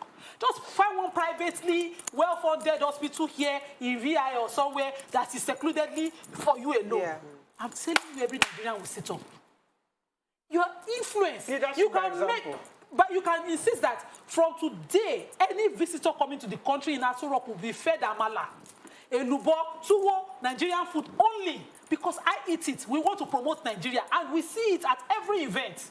It will become national global. We will now be able to monetize and export. Stop bringing in the bacons and the sushis. But when you people say it in the paper, we tighten our belt from now on. Nigeria is broke. And we are owing China this amount of money, X amount of money. But tomorrow your daughter's wedding comes up, and it is big town. No, we cannot. iPhone X, and what was the one that was has to be? It's the president's daughter. It has to be branded. Hey, John Tori, who are you deceiving? And Nigeria that cannot afford that money will say now, Shebi now, is that president that used Nigeria money? It's my own money I'm using. Exactly. So that person will not pay tax. That person will not pay tax. You cannot give your party waivers when they are bringing in the consignment into the country. The question is, who's going to break the cycle? We need a leader. A leader that has to break that cycle. Government is coming. We need that leadership, and we need to open our eyes to the opportunities. And that's why I said that we cannot. It's like insanity is doing the same thing over and over again and expecting a different result. So when you look towards the current structure of the way things are going, and you're now thinking suddenly this same system, this same circle will produce a different result for us, it's not going to work. Exactly. We will have to do what is uncomfortable. We will have to go against the norm to achieve the goals we want. Whether in health sector, whether in... I was coming back from the country and I had boxes. And I was walking to the immigration. The person that was pushing my card said, they will check your boxes. So are you ready? I said, don't worry, I'm not bribing anybody. They should check. I got to place. They say, open the box. I opened the box. They said, I said, you can check everything. And I saw people that were with bigger boxes go past. They did not go past because they had a nice face. They went past because something had been sorted. So they went past and I was opening my boxes for them because I knew that you think that I want to waste my time? This is what I'm saying. Because somebody actually came on TV yesterday and was saying the aviation system has checked it. Let me tell you, when you go abroad, nobody is checking your box. And it's not because they are not checking your box. They are checking your box. Your box comes out. They scan your box. It is when you have illegal things that they will stop you. But here, they are not using scanner. They will just open your box. Look at your face like this. No, you don't have $1,000. Then they want to disgrace you. They will bring out your pants like this. That's all African nations. It's not just Nigeria. All African nations. We are just backward. And it's because we are just reflecting ourselves. The leadership is the people. The people is the leadership. Consequence. So we need a break in this I need to take this tweet. Festus Akimboyewa says, the true story of our healthcare is that there is no money to fund the sector. It is good that our doctors are migrating to the UK, but do they know that they pay through our nurses to fund the NHS? He lives in the UK. This year alone, we will pay an average of £2,400 more in taxes, saying that, these monies are taken through taxes. Yes. I have lived in the UK for 30 years, and I can say that while the NHS treatment is free at the point of delivery, NHS is centrally funded, is a centrally funded system through our taxes. We enjoyed good and free healthcare in Nigeria when our population was under 50 million, but it's no longer sustainable. And I wanted to say something about taxes. You see all these people paying taxes in the UK. When they reach 60, they don't have to pay again and they still enjoy. They enjoy what they paid. Government now pays them back. Because government will give you the system works. The retirement, benefits, all that. You go enter bus free. Even abroad, you can file tax returns every year. So, you see, these are the things. Because if you tell me I should pay tax, and then I'm asking, what am I getting in return? These returns we're talking about didn't happen immediately. This country started asking for taxes. It happened years after. So, first of all, let's even gather the taxes first. Let's see how much money has come in. Let's see what we can do. Whatever is the excess, let's start filing returns so I can give you a rebate. You see, these things will happen to come naturally, but first, pay. Excuse me. You see, government. Let me help you. First, government workers. They pay whether they like it or not. As they are getting their tax has been removed from source. Now, excuse me. When they are finished paying and then they retire, except maybe the big ones like PAMSEC, Level 18. The small ones, you will see them on the road. You will see them on the road crying, please pay my tax, my police. He will queue. Police. They pay their taxes. They will be looking for, they will be begging. Then when they even pay, after 1 year, the money is finished. It's supposed to be a steady thing. They will start begging. And there is one policeman that keeps begging me for money. All right, let's take a few messages on YouTube. Okay, I am Stretchy says, God bless you. I want to say that the issues did not start today. That's Joshua Ugumadu. He says, what you see is what you get. If doctors can go on strike, government won't do anything. Then what are we talking about? Facilities. Incompetent leadership brought us this far. Bilikis Morenike says, this anti-Yanis blast from the past brought me to tears. We never got the experience of that Luth. The Luth we met was in comatose then. Truly disheartening. Now, this is what I'm saying. This is what I'm saying. So we need a leader who is going to take us from this, who's going to break this cycle. Because I said, everybody has a part in this. Not just the hospitals, not the business owners, the people, the government, and even So something happened. Why? I was very small when I was not even born when Buhari was in power. The first time that then it was General Muhammadu Buhari was in power with Idiagbo. But I heard so much about war against indiscipline. I heard so much about Nigerians queuing up everywhere. I heard so much about how things were already bad, for not as bad as this, but he was able to bring order back into the country. And that was why when the president campaigned the first time, I felt, oh, this man, this disciplinarian, this man that was able to bring order into Nigeria. Remember, Buhari was complaining that when his military was different, that he now had to follow the due process because of democracy. Yes. He was already but even in the due process, the planes, you know, when our politicians are going to travel abroad, they don't follow queue. They just go above. When they are going to drive on the road, if there's traffic, they do fin, they go past. So, like, there is no orderliness anywhere. We had everybody just wants to be a big man in Lagos who said he will stay in the queue. That is leadership. Yes, that is leadership. That's the influence you're talking about. That's being reflection. A different system in the entire state. Suddenly, Lagos became orderly. There was no fin everywhere. He had passed my side before. The deputy governor Adebule at that time drove past me. There was no noise. They stayed in traffic. I was like, is this Lagos? Is this Nigeria? Guess what? Leadership changed. We went back to the status quo. That is power of leadership. One person can cause a pivotal change in this country if they are willing to Okay, sacrifice. let me take this call and I'll come to you in YK. Good morning. I think I have Peter. Peter, are you there? Someone who doesn't use siren now. Yes, you're live. Go ahead, please. Interesting. Yes. Good morning, everybody. Good morning. Yes. I'm a first caller. Welcome to the show. Yes. I just want to speak in line with what YK said. You see, this country used to be good. It is because we brought ourselves in this way. Now, I want to speak in line with YK. YK said that loot used to be very good. Yes, loot Even when Leke Triton, the then Commissioner for Head of Lawsuit, Ikeja, I remember I took my wife there, and do you know they did an operation free for her? That was when Nigeria was good. We don't know how we'll find ourselves in this mess that we are today. Please, I want to beg Morayo, please don't support the government so that they can do good things. Don't support the government because if we continue to drum this thing for them, they will continue in their mess. They will never change. Somebody was talking about in England where they don't pay fees, and you are talking about people they don't taxes. You are talking about taxes. Thank you, Peter.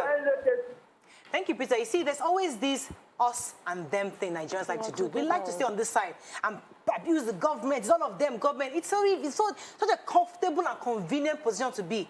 We do it a lot, and we're so used to it. It's not the norm. Even those abroad, they like it, they enjoy that negative energy. How was going on? Hey, they're suffering. Oh my goodness, it's terrible, terrible. It's a good gisting topic. That whole I went to that, God saved me, I rushed into the airport, I came back to America, I came back to London. But the truth is, some of us live here, and some of us must choose to hear the government. So I'm not saying I must support the government. I'm not trying to support the government. I don't work for government. But I'm trying to understand where they are per time.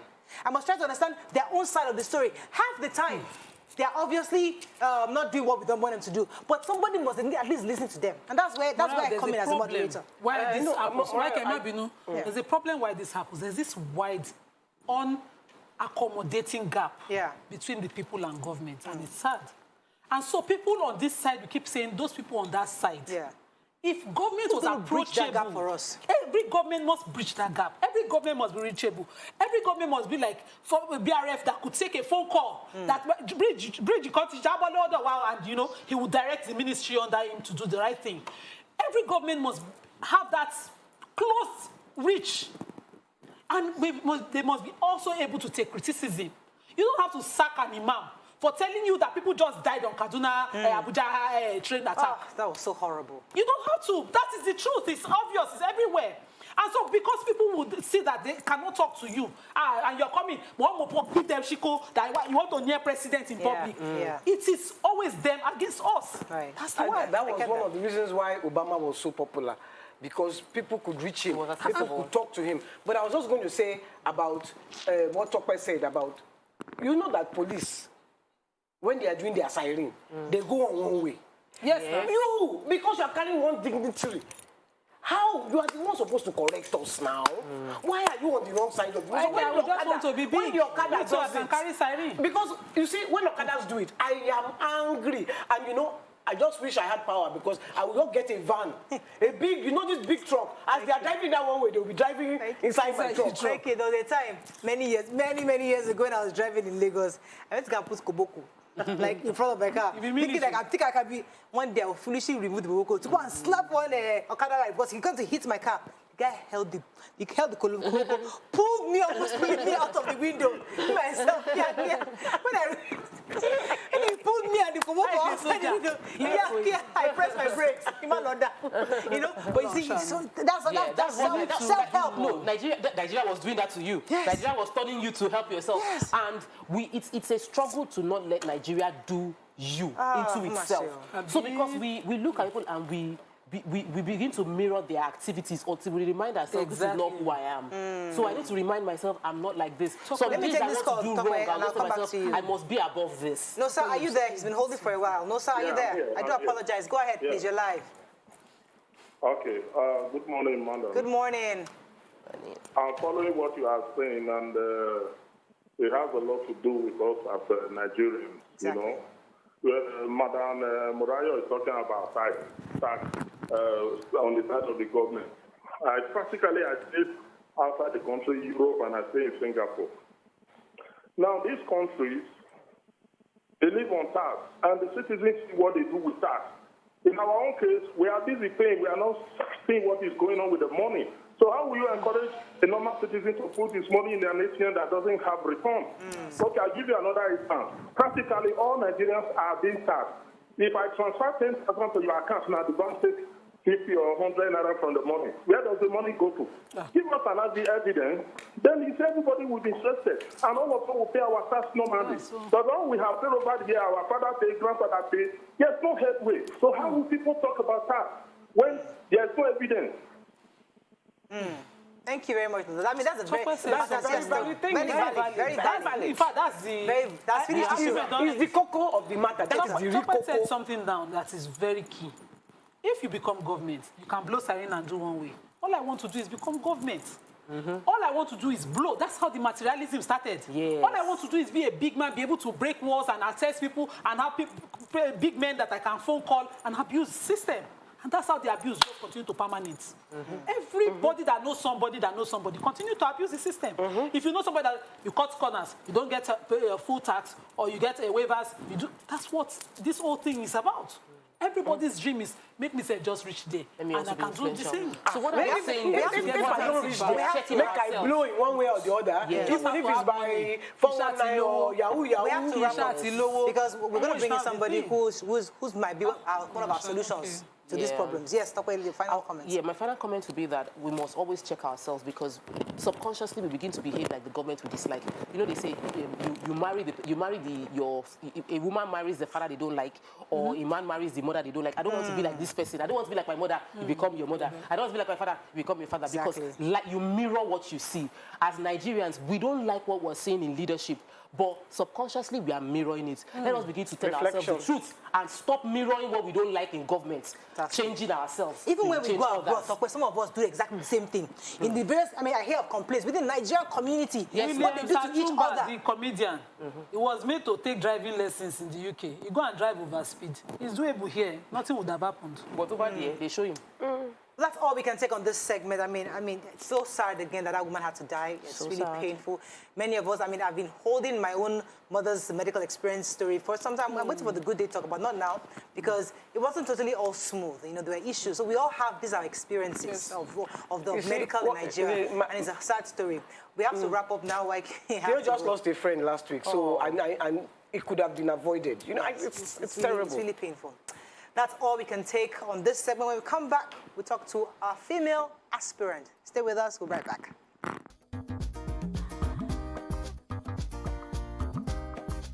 Stay tuned. Your View will be right back. Doubt and fear doesn't occur at the canvas. It shows in the canvas. It shows the conation of raw earthen material slabbed, stroked, and molded at a pace provided by the doubt and fear. Every move weigh in the struggle of one to the other, merging the past to the present, brushstrokes of colors seen but not known.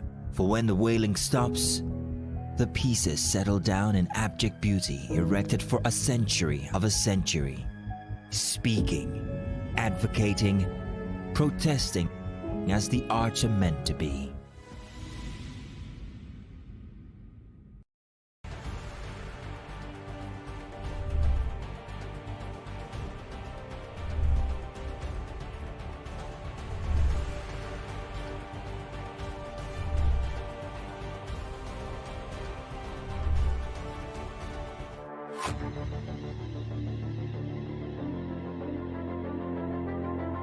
At TVC Communications, we're all about our audience. Millions of viewers, listeners, and readers every day all around Nigeria. Our 2 TV stations are among the most watched in Nigeria.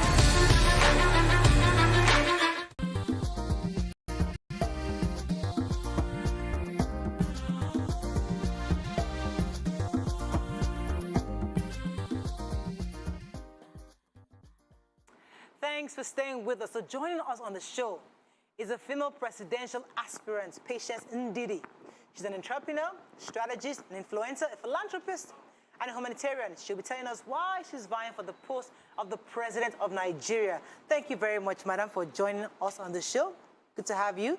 Thank you, Mariah. Thank you so much. I know you're also serving as the chairman, CEO of Nigeria's and Diaspora Chamber of Commerce, vice president. So many things. You're in so many organizations, vice president, International Association of Women in Maryland.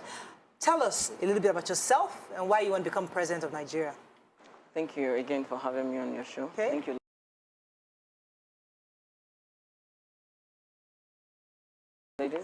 welcome. I've watched you guys, and I'm glad to be here. Okay. It's exciting. My name is Patience Ndediki. Right.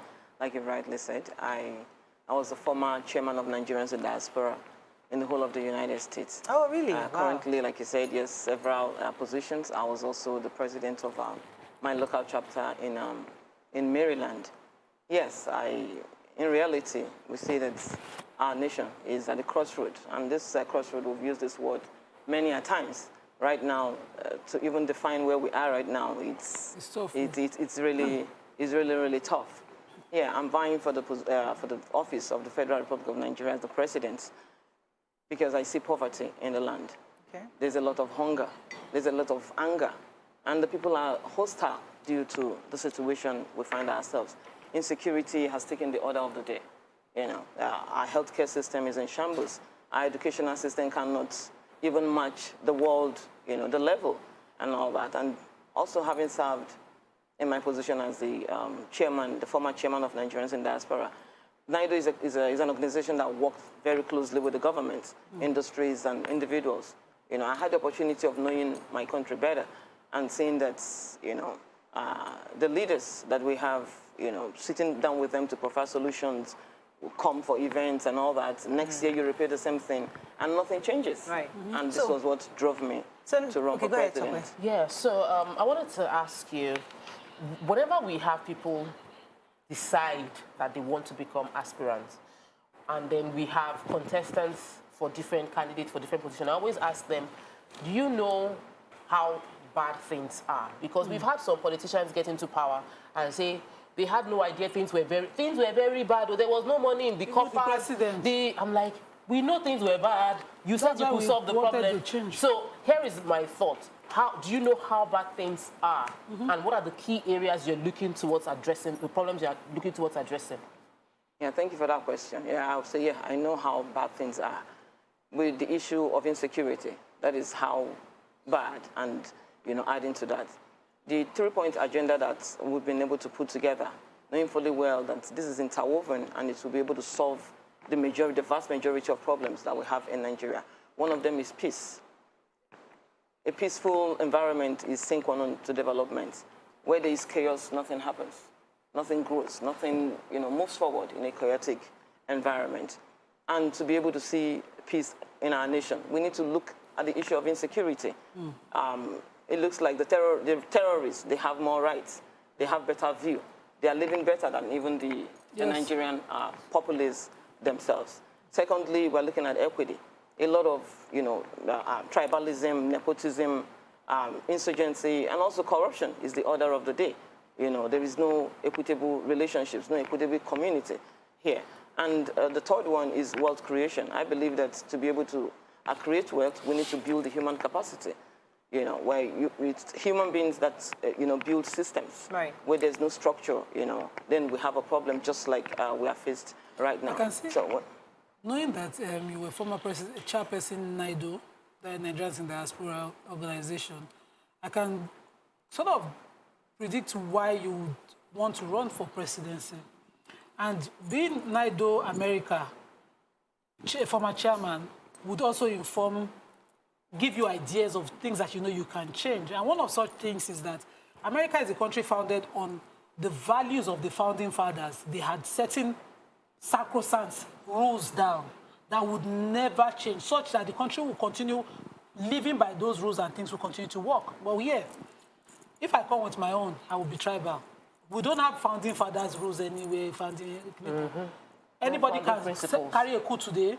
Somebody comes back in democracy and it's paddy share, it's my turn, and you know all of those things here. What exactly would you do different? Because I believe that the issues that we have are cultural.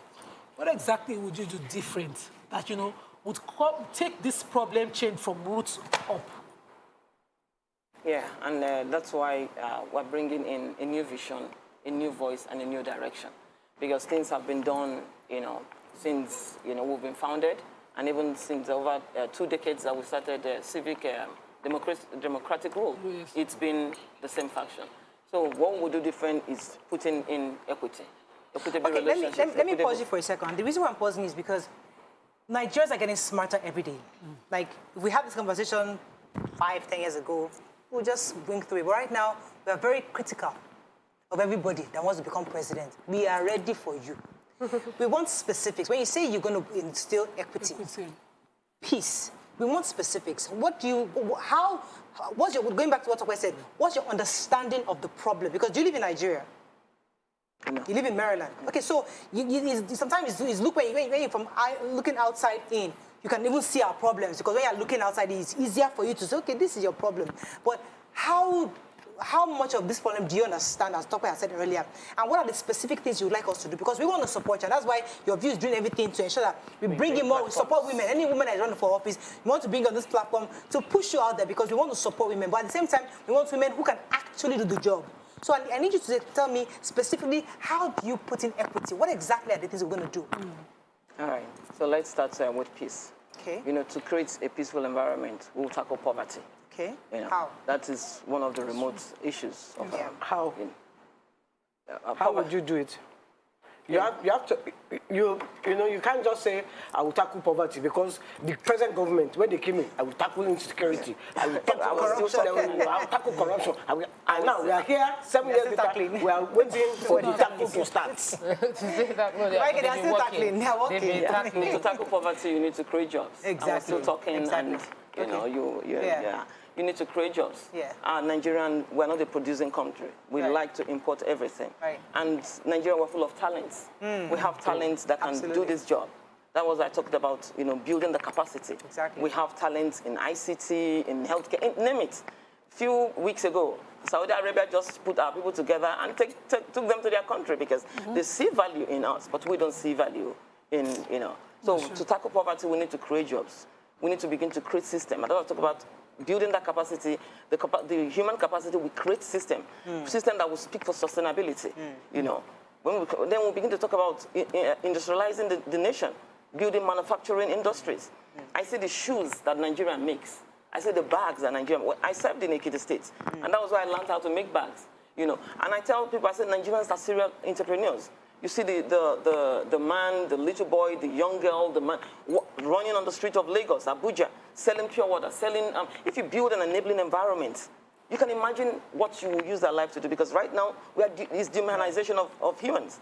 You know, when we create that enabling environment, so build structures, put funding into the system. So running for office can be quite expensive. You know, funding is a major part of it, because it's not just about Lagos State. It's not about you have to go across the 36 states, campaigning, getting votes. What structure do you have on ground? What structure are you working on? And how do you plan to get that avenue, that access to go across the country?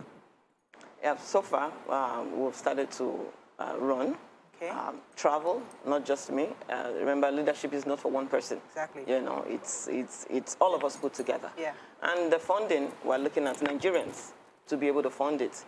This is not the kind of leadership is not where you say, oh, one man has some vans, one man has this kind of money, you know. And because we've been able to introduce it so much in the media and introduce it to people, this person has this money, whereas we're not even thinking, how did these individuals, how did they get the money that they are throwing on the streets? So it begins to discourage so many people who want to run. So many people get intimidated. So to be able to put structure together, what we need to do is to talk to Nigerians, which we're already doing, both Nigerians in diaspora and Nigerians in Nigeria. It will amaze you that the first person who actually, even before we start talking about funding, who actually put money in this, you know, movement is a Nigerian, a student who just graduated somewhere in nowhere and said, oh, ma, because of what you have done, because we believe in you, I'm putting so amount of money, and it's in 100. Because from school, he does software and all that. And so many things we've been able to introduce to him to make money. So we're going to be looking at Nigerians, and even you, to support what you believe. When you see that, oh, I believe in patience, I think she has what we need, and all that. If it's 1,000, 5,000, 1 million, whatever it is, that's the only way we can build a strong system. Okay. So I wanted to ask a question, and I know many Nigerians watching right now don't know your track record. Like, they don't know what you have done. And sometimes the best way to win any battle is to say, like David, I fought the lion, I fought the bear, can fight Goliath. So people watching now want to know, have you fought the lions, and what have you done that will not make people feel like, this, because what we are facing in this country is bigger than Goliath. So you need to have fought some things in the past to be able to say, I want to confront what is happening in Nigeria. I believe I can solve the problem of this country. Yeah, so before I talk about the few things that I've been able to put together or advise and also chaired in my position as a former chairman of Nigerians in Diaspora, I would like to say that even sitting on the table with the government that be, with leaders to prefer solution, is a great deal. In consultation, you get paid for consulting. Yes. For these things, we do it for free. We put together structures, we advise whoever, and I'm sure they are listening and they know what we have done. Sitting on the table, preferring solution. This can happen in healthcare. This can happen in education. This can happen and all that. During the surge of the coronavirus, we saw the way our people were. When the airport was closed, there was lockdown, and I told my people, I said, we need to do something, And we started looking, maybe we should send hand sanitizers, gloves, and masks and all that. I said, well, I think in this situation, we need to feel the pulse of the people. What I hear for Nigerians is hunger. People are hungry. So masks is not just going to be enough. We need to do more than just sending sanitizers and all that. So by God's grace, we were able to put some monies together. What we're looking at was to, for those areas where the pandemic was prevalent, like Lagos State, Ogun State, and Abuja, we wanted to be able to see to that area. But due to the few resources we're able to gather, we said, okay, Lagos State is an area where you say is a federal system. Right. Lagos was, so we're able to. Okay. I wanted to go ahead, Nima. Let me let you. Because of time. Nigeria is a country who has a terrible economy right now. The people don't understand, what they explain to us. We sell our God-given gifts, but we don't enjoy the benefits of it. We then still pay subsidy to be able to enjoy it. I don't know whether you are getting where I'm going. And then we always have to make up a deficit every time. We're largely indebted to a lot of countries, to the World Bank and all of that. What exactly would you propose as an economic plan to get us out of where we are now? How do you, if you were going to utilize our God-given product, which is crude oil, which is largely what we have now, how would you go about it? What would you say would be your first way to solve the economic problem? I think the first thing I will do, looking at the nation, we're already in debt, trillions of dollars, is to sit with those we say we have borrowed money from. Because what we hear, whether it's true or false, is that, this might be true, maybe budgets are padded, is to sit with these different countries, China, Europe, wherever, and say, okay, what have we borrowed? First of all, we know what is in the coffers, what do we have left? And sit down together and okay, what have we borrowed? How can we use our resources to be able to pay for those debts? And also, petroleum is not something we have to keep only looking at. We have to diversify. We have agriculture, we have ICT, we have a lot of things, that can be done. And we have to think manufacturing. So the first thing is to sit together with these countries that we have borrowed money from and look on how we can, give what we have to get what we don't have. And another way is this. In the United States, when you're able to put in $500,000 in business, you are able to get the green card. Then that leads to citizenship. So what we actually introduced to one of the leaders was, okay, we have a lot of African Americans, even white people who wants a home, who wants an origin, who wants to belong somewhere. We said, okay, we need to bring these people back home and give them, that leverage. Bring some sensible Americans who can bring education, who can bring knowledge, who can bring their expertise. Let's talk about the health. Let's talk about the health sector for a moment. Before you came on board, we're talking about health. The issue, the fact that our health system is totally is in comatose state, and we need some kind of pumping of resources. People don't trust that the money they give us taxes is going to be properly utilized. What do you think we can do to solve this issue we have in the health sector? Yeah, the health system has been like this since I was, those days you think it was worse. Now it's getting worse. All we can do is, right now, Nigerians all over the world come here for medical tourism. I know some of us think, Nigeria is too big for that. But even in the US, even in California, You know, we still do medical tourism. So we need to start, there's something called low-hanging fruit, you know, to be able to treat people. I have been on medical tourism, and, you know, 1 or 2 lives were saved because of that. And we begin to build structures, you know, patients' healthcare in rural areas and urban areas to be able to. And also, I know we have less than 5%, you know, on the budget for healthcare system. One thing I want to know is, even if the 5% is used, I'm sure there will be some help. But I don't think even the 5% that is infused in the budget is used. So we need to increase that budget and also look, because to have a healthcare system that is not working is chaos on its own. Yes. And that can bring, it's already not, it can bring, it's already bring chaos. So that Let me take an environment this call that has no peace. From Peter. He's been holding for a while. Peter, are you there? Yeah. You're live. Good Go morning. ahead, please. Yeah, good morning. And Morning. good morning to your guest. Madam, I wish you best of luck. Morayo, you know, what I want to disagree is the way you say that Nigerians are smarter. Now, I disagree with you because if Nigerians are smarter, I believe that this government will not reach to the end of their tenure. They would have showed them the way out. And, you know, so the way some of us judge things in our immediate environment, we look at our neighbor the way we think. I live up north. I know how the people think about elections. They are not smarter yet. A lot of things count. Pride, religions, and the rest of things. You know, but Nigerians are not smarter in the way now. When the election comes, you know better. Those that say that they are smarter, most of them rely on their phone, laptops, and the rest of the things. When it's time to vote, you don't see them anywhere. You see anywhere around the polling unit. But to believe that by God's grace, this 2023 will bring good things for Nigeria. I believe, I hope that we'll get a better person to run this country. Thank you. Thank you so much. Waiki, you had a question. Yes, I was going to ask you, first of all, do you have a political party that you are associated with? And if you were with a group of people and another person wanted to be president, would you, or had more experience than you, would you step down to allow that person? Or would you battle for presidency? Thank you so much for that question. I'm running on the platform of People's Redemption Party, PRP. It's an old party, it's the oldest party in Nigeria. The party of Aminu Kano, Chinua Achebe, those days. I know People's Redemption Party. So it's still in existence. They don't know it, I know it. We know, we read it in government history. I know, right? I did too. Yeah, so talking about if I see somebody who have experience, then I think we have to define experience, you know, because what I see, you mean somebody who's been in government? No. Or somebody who has been... So, I mean, we're talking the third force.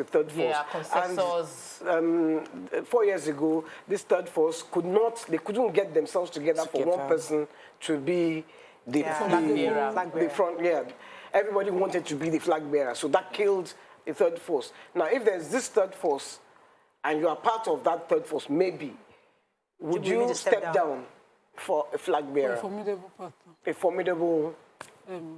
candidate. Yeah, oh yes, you know, when we come together and we're able to reason together and see that, oh, this person will be the one to be able to, why not? The most important is that what we want to do is see Nigeria move forward, but not the kind of experience of, oh, because this person is this.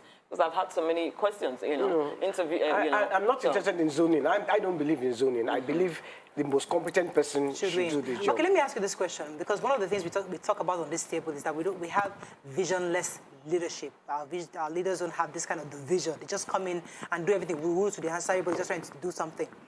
What's your vision? My vision about Nigeria is to see Nigeria sit among Committee of Nations and not just sitting down there, but to stand out. Why did I say this? Nigeria is a nation that powers other economy. With our talents, with our resources. And for example, we all know that we export our crude oil and buy it back as petrol, and it's very sad.